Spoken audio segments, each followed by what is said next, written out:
Most Saturdays at this time, we spend an exciting half hour of adventure and action with America's public hero #1, Hopalong Cassidy.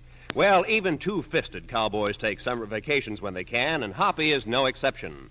Hopalong and Topper will be back with us riding the CBS air trails again 10 weeks from tonight, September 22nd. Get this and get it straight. Crime is a sucker's road, and those who travel it wind up in the gut of the prison of the grave. There's no other end, but they never learn. From the pen of Raymond Chandler, outstanding author of crime fiction, comes his most famous character in The Adventures of Philip Marlowe.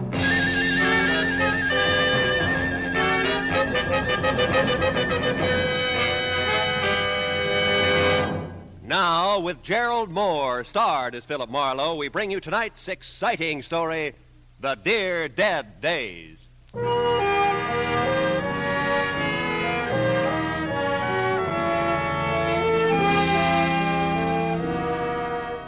I stood at the window and looked down at the Saturday morning traffic. 1,000 inchworms playing follow the leader to the beach, to the mountains, to Aunt Millie's, to any place. I had time, a book. There was food in the refrigerator and a coffee cup in my hand. Across the room, there was an easy chair and cigarettes on the table beside it. The clock said it was 9:15. I hadn't shaved and I wasn't going to. It was Saturday all day, and it was mine.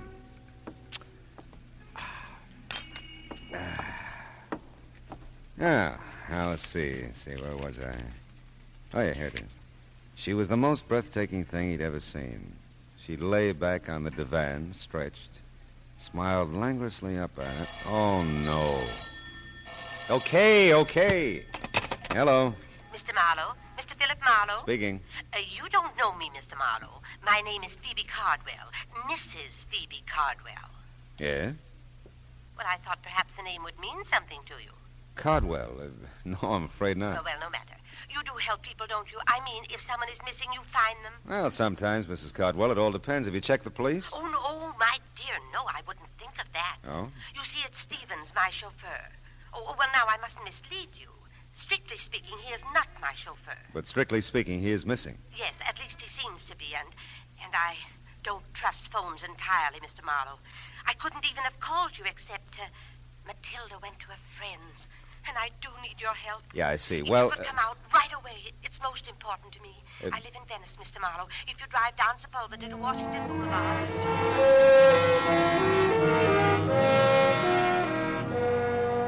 Well, what do you do? Maybe I thought about my grandmother. Maybe I thought of $25 a day. I don't know. Whatever it was, I joined the inchworm anonymity that was the traffic line of the beach cities. Now, Venice is not a spot to which I normally gravitate, but there was something in Mrs. Phoebe Cardwell's distinguished old voice that told me this was not a Saturday for normalcy. The house was what used to be called a bungalow, and the ramrod little figure waiting for me in the doorway was what used to be called beautiful. Phoebe Cardwell, for all her 75 years, had worn well and knew it. It's just possible that I didn't make myself entirely clear on the phone, Mr. Marlowe, about Stevens. Well, he's your chauffeur and he's missing, huh? He was my chauffeur. It seemed like a very long time ago since I've seen him. You see, after Horace died in 1948, Horace was my husband. Oh. You see, after Horace died, Stevens stayed on to drive for the family who took our Pasadena house. He did this with my blessing, of course. Horace, rest him, left me very little, really. I say this with no malice, Mr. Marlowe, merely to point out that for me to retain Stevens was quite out of the question. Yeah, I suppose so. So I moved in with my younger sister, Matilda. She's visiting a friend at the moment.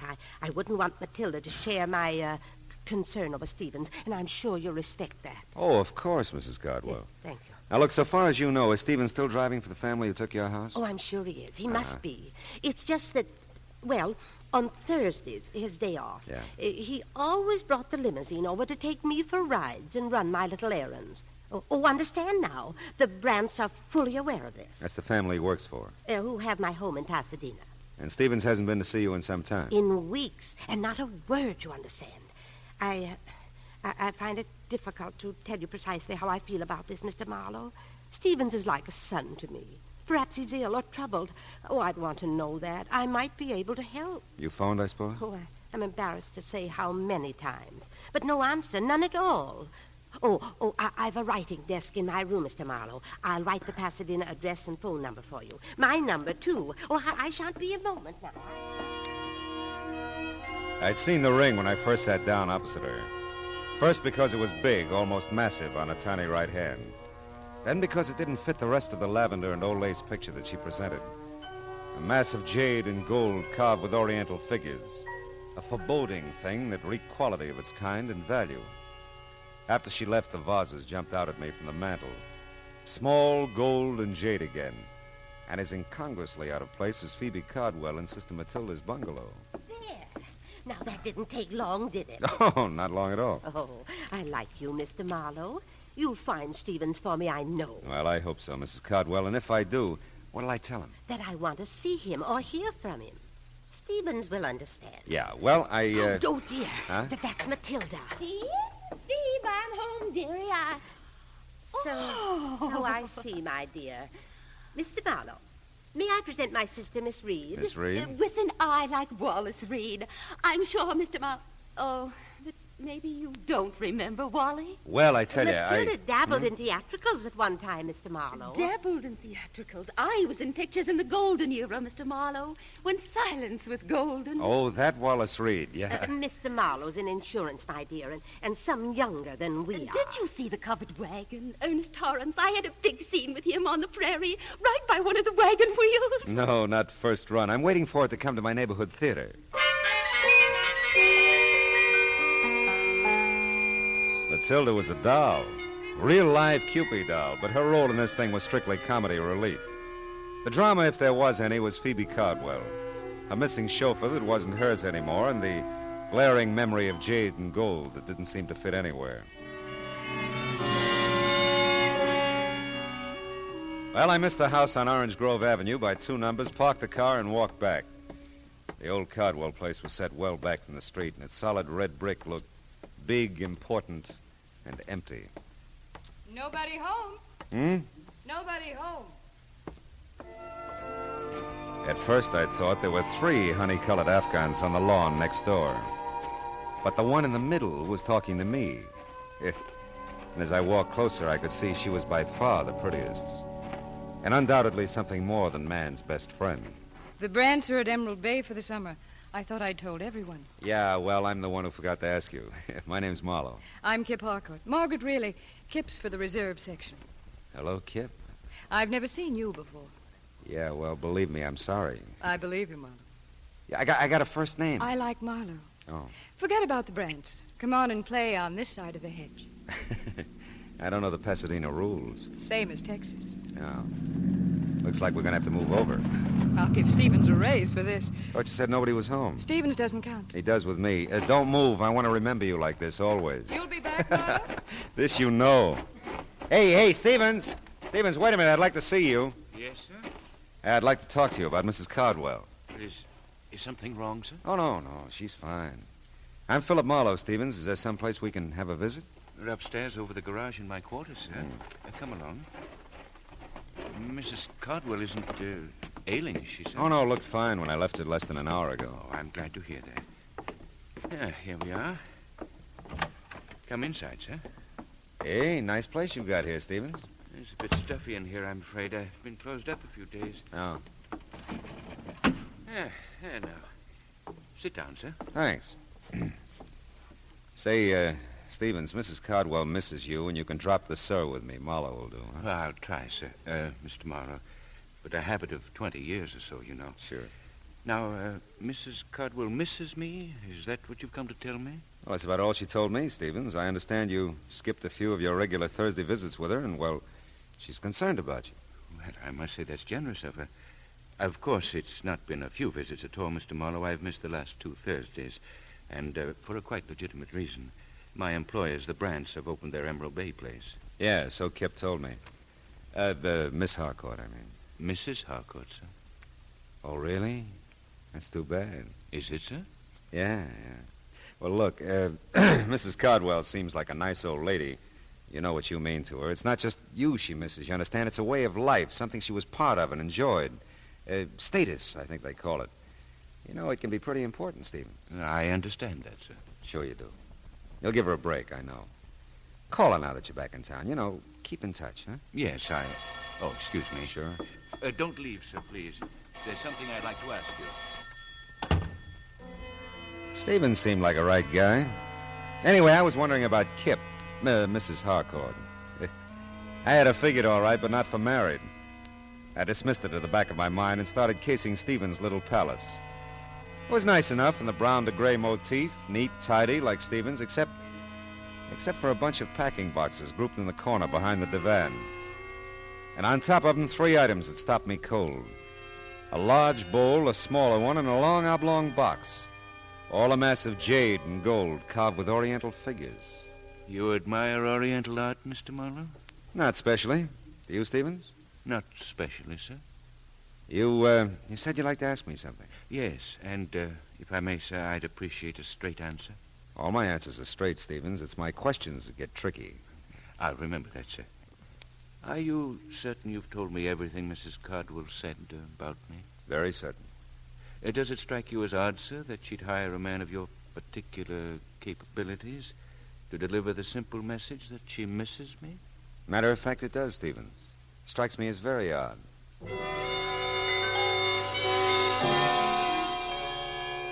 I couldn't tell Stevens anymore because I didn't know anymore. It was my turn to ask questions, but I didn't have any yet. I was closing in on a pretty good one as I started down the drive again, but it got lost in the shuffle. I knew you'd be back, Marlowe. You always arrive unannounced, don't you, Mrs. Harcourt? Henry's in Balboa. You're here. Henry's out of his mind. Don't you want a drink or something? Yes, Kip. There is something I want. Well, come on. At the moment, a telephone. Come on anyway. You know, Marlowe, you're an odd one. Yeah, everybody says so, yeah. You're really coming into the house to use the phone, aren't you? Well, like I said, I'm an odd one, yeah. Where is it? To the right in the library. Thanks. Are you a friend of Stevens? Why? Because you're not a friend of the Brants. Yeah, well, I'm really a friend of Mrs. Cardwell's. Phoebe's? Why didn't you say so? Would it have mattered? Well, little. I lived next door to Phoebe and Horace for years. Here? Here. It's my house. Henry married my money. Poor Phoebe. Horace didn't leave her a thing. No one understood it. Leans against the estate as big as a house. Big as the Cardwell house? That's how the Brants got it. Is she still interested in art, or do you know? Oh, I think so, only on maybe not such big scale. Beautiful wings she donated to the museum. I guess she never gets over here anymore. No, not much. Say, you know, I forgot the name of that museum. She mentioned it. Live Oak Museum on California Street. Oh, yeah. I liked Phoebe. Tell her Kip says hi when you see her. Yeah, I will. You still want to use the phone, Marlowe?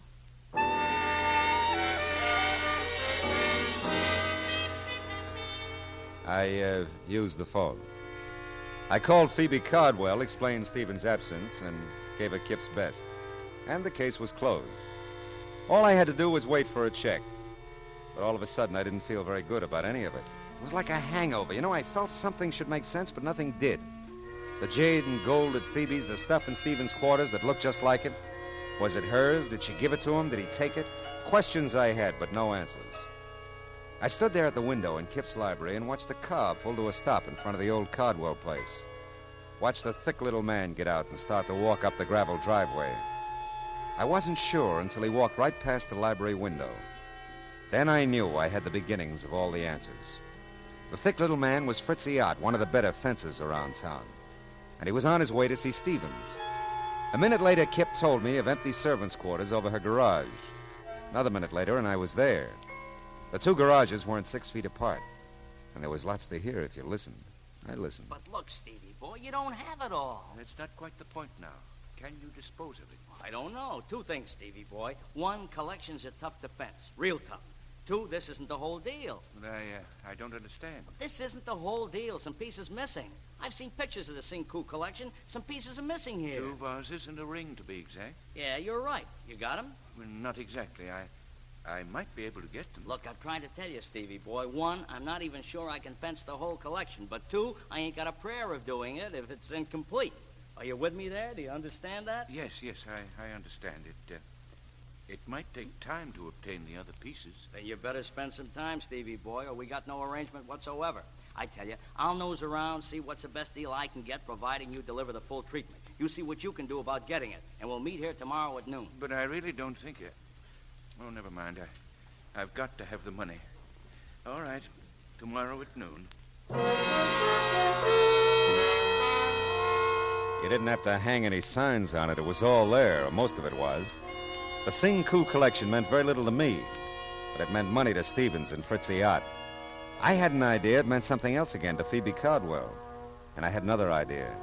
The Live Oak Museum on California Street and the wing that Phoebe had donated to it. I couldn't risk the delay of a Texas rules bout with Kip, so I skirted the house and ran through the dusk to my car.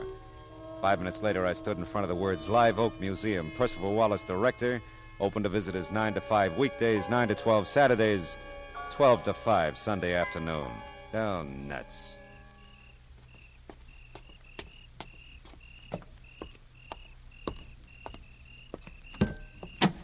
Not interested in art, eh, Mr. Marlowe?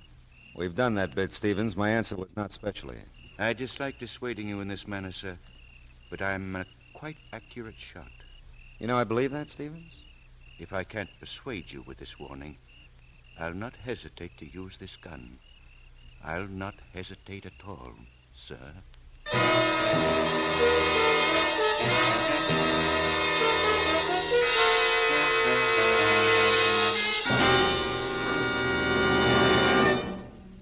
In just a moment, we will return to the second act of Philip Marlowe. But first, now that vacation time is here, our streets and highways are more crowded than ever. Don't take chances. Obey the traffic rules and drive carefully. The life you save may be your own. And now with our star, Gerald Moore, the second act of Philip Marlowe, and tonight's story, The Dear Dead Days.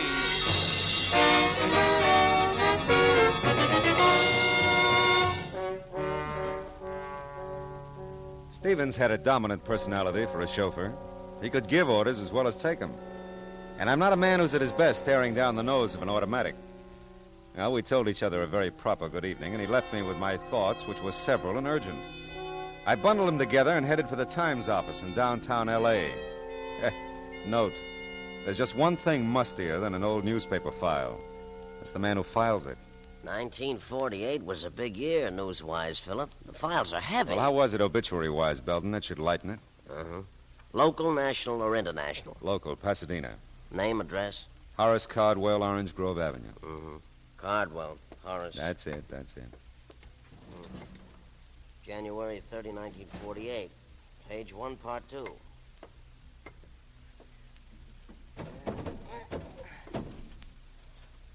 That's a good spot, page 1, part 2. Best local obit spot in the paper. Oh, I'll bet Horace was proud like anything. Let's see here. Gandhi. Oh, here it is. Mr. Cardwell is survived by his wife, Phoebe Reed Cardwell, at home. Period. Nothing. Hey, Belton, you got one for her? Her? Phoebe Cardwell. When'd she go? She hasn't. She's somebody? She's somebody. Cardwell, Mrs. Horace, parenthesis, Phoebe Reed, close parenthesis, Triad Belton. All right. She could be more. She'll never make part 2, page 1 at this rate. Yeah, that's too bad, but read it anyway, huh? Born Waterloo, Iowa, June 7th, 1876. She's Gemini, Philip. That's wonderful. Will you just read? Oh, yeah. Okay. Married Horace Caldwell, so-and-so. Moved California. She was so-and-so. Oh, chairman of Art and Culture Committee, Live Oak Museum, Pasadena. That's it. Go ahead. Traveled extensively all over the world. Brought back many valuable paintings and objects d'art. Yeah, it's reasonable. To the museum. Most famous of which is Sing Woo collection of jade. And, well, that's about it, Philip. I love you, Belton. Thanks.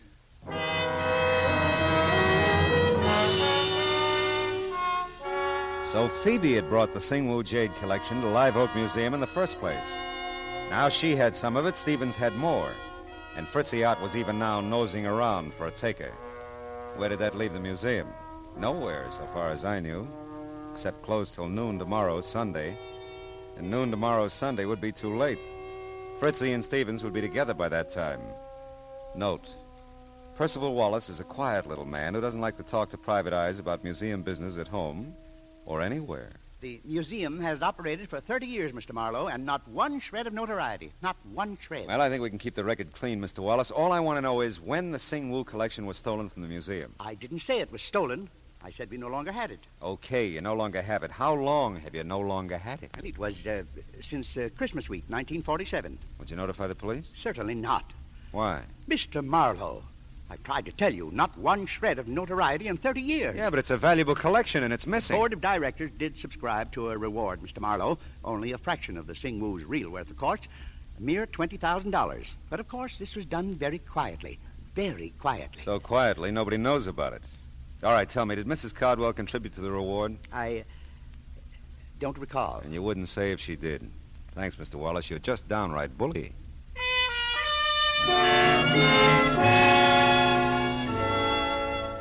I got to Phoebe Cardwell's small bungalow in Venice in time to see a liveried limousine pull away from the curb. A few minutes after it got lost with the rest of the inchworms, the light-up-at-night variety, Mrs. Cardwell ushered me into the living room. When she turned on the lights, everything in the room jumped out at me again. The pink dogs, the blue cats, the souvenir pillows. But the most notable things in the room were the jade and gold vases that were gone from the mantel, and the jade and gold ring that was missing from Phoebe Cardwell's old hand. This is delightful, Mr. Marlowe. Genuinely delightful. Yeah, well, I was afraid it might be a little too late to call. Oh, ordinarily, yes. Oh, but not tonight. Why, you just missed him, Stevens. He came back and took me for a drive. I just this minute got home. Oh, that's fine. Oh, thanks to you, Mr. Marlowe. I'm so grateful. He hadn't forgotten about me, you know. No, he'd been busy. Oh, sure, yeah. I bet he has. I'm embarrassed not to have mentioned it sooner, but I have your money for you. Your fee. Oh, there's no hurry, honey. In fact, I've done so little that I... No, I won't hear that. I'll pay you in full, of course. All right. Say, this morning I was admiring your ring and the vases on the mantel. Were you indeed? Yeah. Well, I'm glad. They're quite nice, you know. Yes, they were. Did you give them to Stevens, Mrs. Cardwell? I beg your pardon? Did you give them to Stevens? Why, really, Mr. Marlowe, you surprise me. That is none of your affair, you know. I'm a curious fellow. I secured your services to perform a specific task. You've done that. I certainly do not intend to discuss Stevens or anything pertaining to him with you, Mr. Marlowe. All right. We'll leave it that way, huh? Not a word of any of this to Matilda now. All right. Phoebe, dear. Oh, and Mr. Marlowe again. Yeah, I was just leaving. I told the girls at the club all about you, and I am right, aren't I? You are Julia Marlowe's son. Julia Marlowe, The actress. She played Barbara Fritchie for years. She did. Well, I'm sorry, but there were no Fritchies in our families for years, either side. Really, Matilda, Mr. Marlowe's busy. He was just leaving. Yes, wasn't I? Philip Fritchie Marlowe. Oh, 'twould have been a beautiful name.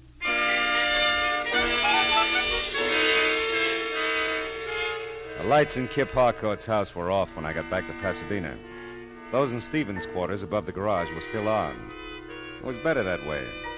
I wasn't worried about Stevens' automatic anymore. There was a very good chance he wouldn't use it. Hey, Stevens, it's Marlowe. Open up.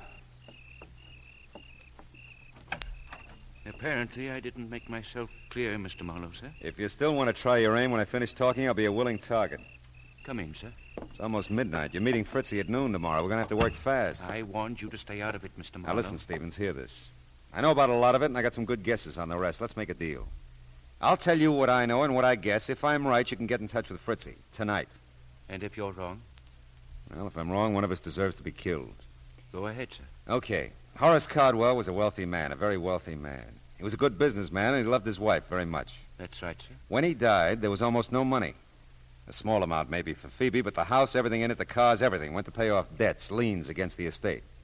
What else do you know? That Phoebe Cardwell contributed a wing to the Live Oak Museum. That she brought art treasures from all over the world to put in it, including the Sing Wu jade collection. That the collection's been missing from the Cardwell wing since Christmas 1947. Horace died of a cerebral hemorrhage in January 1948. And nobody wants to talk about who took the collection. Least of all, the people at the Live Oak Museum. And, what do you guess from all this, sir? That a man, even a very wealthy man, can run out of money. Especially if he has a wife who's a wonderful woman, but with an eye and a hand for expensive art treasures. Phoebe's sick, Stevens. Kleptomania is an illness. I know, sir. It's been such a well-guarded secret. It took all Mr. Horace had to pay for the things she took. People to watch her, keep track of her. You know, miss, he couldn't bear to get help for her, psychiatric help. Now, she needs money, just to live on. She has so little, and... You love her very much, don't you? Yes. Yes, I do. Well, she can't have too many more years, Stevens, and $20,000 is a lot of money. $20,000, Mr. Monroe? Now, look, Stevens. You called it a well-guarded secret. Believe me, it was, and it is. Even those of you who've been protecting Phoebe all these years haven't leveled with each other. How she moved the collection out of there, I'll never know, but the museum's had a $20,000 reward for its return for several years. Well, I didn't know that, sir. I know you didn't. And it suddenly dawns on me that Phoebe's been handing you the Singwoo collection bit by bit ever since she, came by it. Maybe an appreciation for your years of faithful service, huh? Well, she said it might come in handy, sir, if I ever needed money. If I needed money, Mr. Marlowe. Yeah, I know, Stevens. Hey, you got a conflict tomorrow. You can't be here meeting Fritzy and be at the Live Oak Museum when it opens at noon, too. Well, I'll call Fritzy. Tell him our arrangement is off. And Stevens, can't you just see Percival Wallace's face tomorrow when he eyes the Singwoo collection again?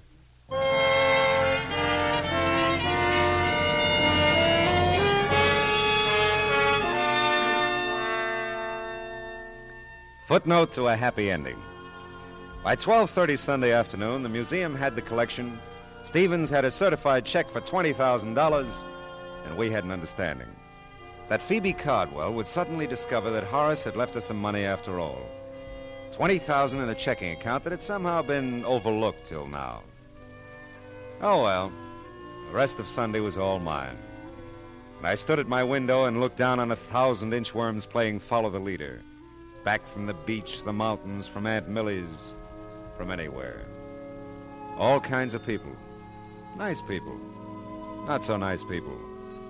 Dames like Kip, whose husbands took trips.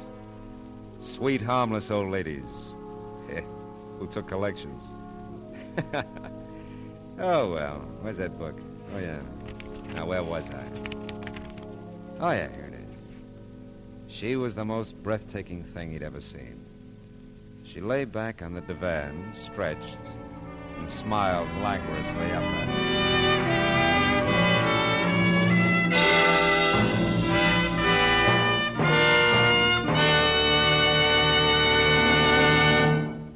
The Adventures of Philip Marlowe, bringing you Raymond Chandler's most famous character, star Gerald Moore, are produced and directed by Norman MacDonald, and was written for radio tonight by Kathleen Height and Adrian Jondot. Featured in the cast were Verna Felton, Bill Johnstone, and Lynn Allen, with Ann Morrison, Ralph Moody, Jerry Hausner, and Sidney Miller. Gerald Moore may soon be seen in the Santana production Sirocco. The special music is composed by Pierre Garrigank and conducted by Wilbur Hatch. Be sure and listen again next week at the same time when Philip Marlowe says... This time a pair of green eyes held a promise. A house on Bedford Drive held a murder. A Malibu motel held a secret. And I almost held the sack.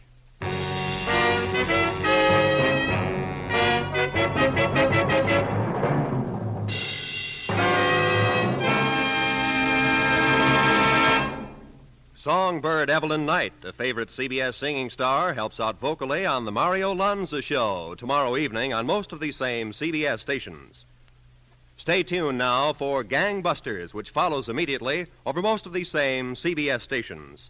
Roy Rowan speaking. This is CBS. Hear Horace Hyde every Sunday night, the Columbia Broadcasting System.